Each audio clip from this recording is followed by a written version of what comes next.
listen, I think they've got a very agile promoter. They've got an okay technology. This Lightning Network, which a lot of people have been talking about, I think is why it moved today. I don't think we'll have the same legs that Bitcoin would. I'd sell it here versus buying Bitcoin. You have to remember, this is what a speculative mania feels like. We are in the middle of a speculative mania. And kind of phase one of this whole crypto decentralized revolution is just selling the story. None of these protocols are going to be ready for prime time for at least 2 to 3 years. And so we're selling the story about what the future is going to be. And people are piling on. And so right now, everything is store of value. Right. And so, why does Bitcoin go up and the other ones lag and then it goes up? Because most crypto players don't want to go back into fiat because they don't want to pay tax. And they think if they go back into fiat, the tax man might catch them. So you keep it in crypto. So you keep it in crypto. And you just move it around. I think in the long run, that's they're going to end up having to pay their tax. They're supposed to pay their tax. I think the IRS will get pretty smart pretty quick now that the dollars are getting big. Right. As I feel like every single time we have you on, you have an even bolder and bolder call when it comes to whatever cryptocurrency we're talking about, specifically Bitcoin. I'm wondering, when you talk about that mania and being in the midst of that mania, does it make you concerned that the mania seems to be progressing maybe even faster than you think? So, I underestimated the viral network. Actually, I should have learned just being on Twitter for the last month. I'm new to Twitter. Watching just how fast information moves. And so, this is spreading. You've driven up Twitter's stock price too, Mike. This is literally moving, at lightning speed around the world. And so we're accelerating what would be a normal bull market phase. I mean, you look at this on any chart. I was running logarithmic charts today, and it's doing things that markets have never seen. And so it's a big caution. You got to be, listen, market cap is now $500 billion. I thought end of last year it could be $1 trillion. Heck, it could be there in 3 months. But in the speculative phase, you just, shorting it is really dangerous. But I wouldn't recommend, going out on your credit card or mortgaging your house to buy any of this stuff. So you had said the last time you were on this show that Bitcoin could hit 40,000 sometime in 2018. Do you accelerate that call? Do you say, you know what, we've moved this far now. This is going viral. It's got to be higher. So I think, listen, at this pace, it could hit 40,000 in 3 months, 2 months. There are risks out there. I mean, the biggest risk is Mr. and Mr. Regulator are going to come out and say, whoa, whoa, whoa, whoa, whoa. We've got too many stories of, people starting to borrow from their credit card. And when prices are moving this fast, it gets regulators nervous. So, Mike, you talked about last time you were here that the herd's coming, that the institutional investors are coming. You're out there talking to institutional investors. Where do they stand? Are they in this market or are they not there yet? Absolutely not. I was actually up speaking to one of the biggest pension funds in the world, and they had 50 people in their office. They knew more about crypto than most of us. I mean, they're doing their homework. They're not in as an institution. My sense— Can they not be because of their mandate, and will they change their mandate, or they just— All of these guys are looking at this as a potential asset class.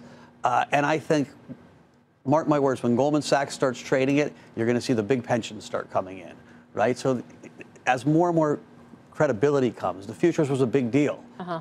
Getting some of the banks to participate, that'll get the pension funds in. And so I don't think the speculative phase of this is over. I think it's going to be bumpier than it has been. And I don't know if it lasts 3 months, 18 months, 2 years. It will end at one point.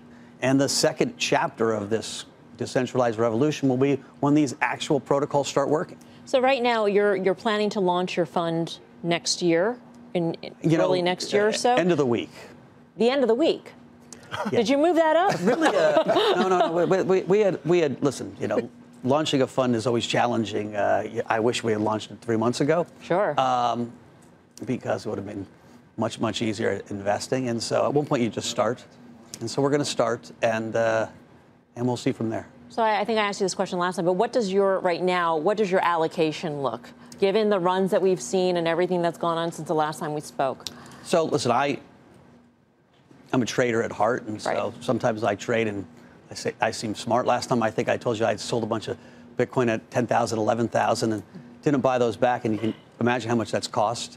I'm guessing on a dollar basis, about half invested at this point, having taken profits on some things, waiting for volatility. Are you personally or through your fund going to be looking at other ways to invest in Bitcoin or blockchain, whether it be investing in some sort of exchange or a platform to trade or anything like that? You know, our company, we have investments in exchanges and in companies all across the ecosystem, in mining. And so originally I had this thesis that you're not smart enough to pick just the winner.